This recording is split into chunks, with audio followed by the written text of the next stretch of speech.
Slovenci smo v preteklosti imeli kulten odnos do kruha.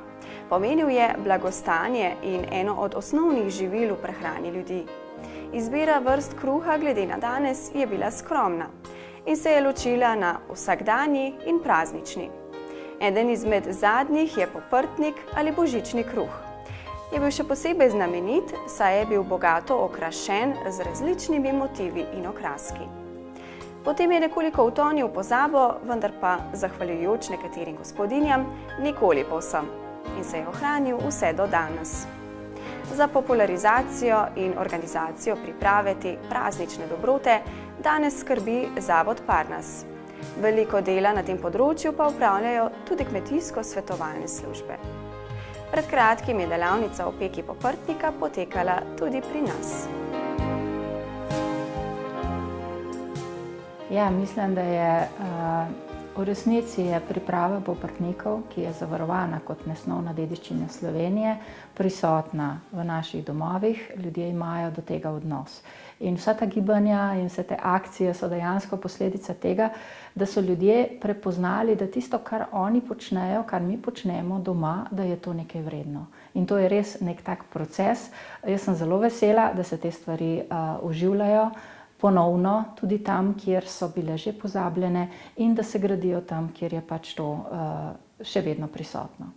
Te naše dediščinske skupnosti po vsej Sloveniji delujejo podobno, pa tudi različno. Ene se eno leto usmerijo bolj na šole, nekako predajajo to znanje šolarjem, kar v okviru rednega pouka, druge se bolj koncentrirajo na gospodinje, pa potem na mlade mamice, recimo zdaj letos v Loškem Potoku je prav delavnica za mlade mamice. Tako da sami nekako te skupnosti presodijo, kje je tisti potencial, da bo zadeva nekako najbolj padla na plodna tla. Mislim, da je pomembno pri vseh teh delavnicah to, da vedno iščemo korenine v svojem okolju. Se pravi, tudi okraske, ki jih učimo delati, da so vezani na to, kako se je v tem okolju delalo. Samo na ta način lahko res ohranimo tiste drobce dediščine, ki so še prisotni, seveda pa nič narobe, če gospodinje potem same delajo po svojih navdihih, da dajo tudi kaj sodobnega, vsekakor, da pečejo pač tudi na sodoben način. Zelo pogosti so ptički, ptički ali pa golobice in tudi rečejo, to tudi tam, kjer skoraj ni bil krašen, so se te ptice pojavljale. Potem pogost pojav je tudi kita. Kita velikokrat sledimo, potem so razni križi, že kot krščansko to sporočilo, pa potem motivi živalskega, rastlinskega sveta. Lahko bi rekla, da ptički so tisti, ki so nek prepoznaven znak poprtnika in ne glede tega tipičnega recepta, ko ste rekli, eno je, ko ti pač vpišeš to dediščino v seznam, v register nesnovne dediščine pri Ministrstvu za kulturo. To je seveda zaželeno, da se vse te specifike ohranjajo. Ko pa enkrat želimo potem govoriti tudi o nekih geografskih označbah, kot nekih zavarovanih oziroma enotnih receptih, ki se jih pa lahko po drugi liniji opisuje, takrat pa je potrebno začeti govoriti tudi o enotnih receptih. Ampak jaz mislim, da je to oboje v redu. Se pravi, če želimo, da gostinci delajo neko jed, ki bo pač zavarovana kot neko geografska označba ali kaj podobnega, da seveda se potem neka pravila pri tem upošteva. Moramo pa vedeti, da dediščina pa res omogoča to širino receptov, okraševanja in podobno.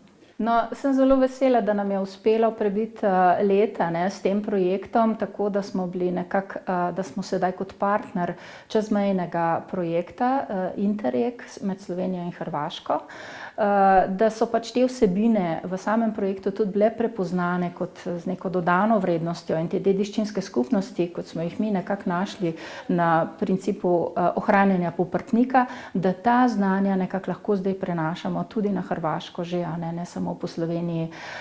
Mislim seveda, da so te stvari naravnane naprej in tudi festival božičnega kruha, ki smo ga letos postavili, je čezmejni.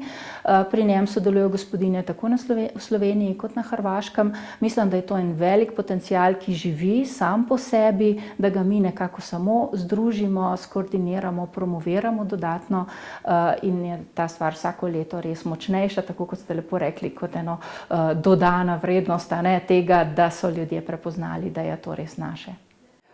Ja, iz peka kruha se ukvarjam poprtnika od 18 do 20 let. Pri nas doma pa nismo pekli tega poprtnika, vsaj rekli mu nismo poprtnik. Pač mama je spekla kruh, bel kruh, drugače smo imeli samo koruznega. In ga je na božični večer dala peč, ko smo šli k polnočnici, ko smo domov prišli, smo tisti kruh pojedli, drug dan za božič ni bilo več kruha. Mislim, res, meni je bil kruh res, še zmeraj mi je vrednota res. Ja, iz okraski je pa tako, iz Dobrega polja, od kjer izhajam zdaj. V Dobrem polju so okraski zelo tako fini, prefinjeni, drobni. Izhaja iz živalskega in rastlinskega sveta. Jaz pa pečem poprtnik trikrat, ne. Za božič naredim tole hlevček, pa Sveta družina, pa še ostale okraske. Zraven za novo leto naredim letenca in ostale okraske. Pečen kruh, ta poprtnik za tri kralje pa pač nekaj naložim gor, takrat imam mož tudi rojstni dan. V glavnem nekateri pravijo, da se peče poprtnik samo na 3 kralje, ampak v Dobrem polju se je pekel za božič in je čakal do 3 kraljev, na 3 kralje so ga razrezali. Mislim, mi ga nismo, saj pravim, da smo ga pojedli takoj. Med mladimi je zelo zanimanje, veliko pri nas, bom tudi imela delavnica in me sprašujejo in kličejo, kdaj bo delavnica, pa večinoma mlade, ker sem zelo vesela in presenečena, se zelo zanimajo, tako da bo šla ta tradicija naprej pod vodstvom zavoda pri nas, ker zelo veliko naredi za to ohranjanje. Bo šlo naprej, drugače bi šlo mogoče pa kar v pozabo.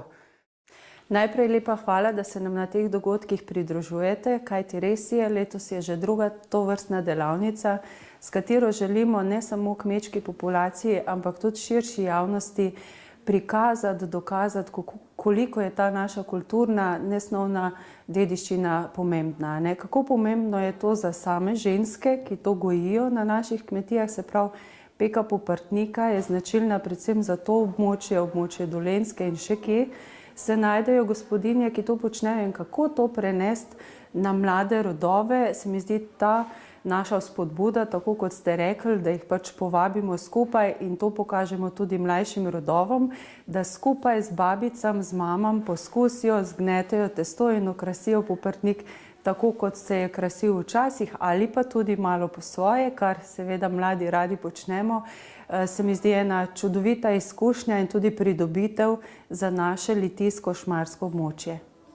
Ja, ta razstava bo pa letos tudi drugič zapored. Lansko leto smo orali ledino. Letos pripravljamo razstavo v malo večjem obsegu in jaz upam, da vse gospodinje, ki so prišle lansko leto in letos na to delavnico, bodo sodelovali tudi s poprtniki na tej razstavi.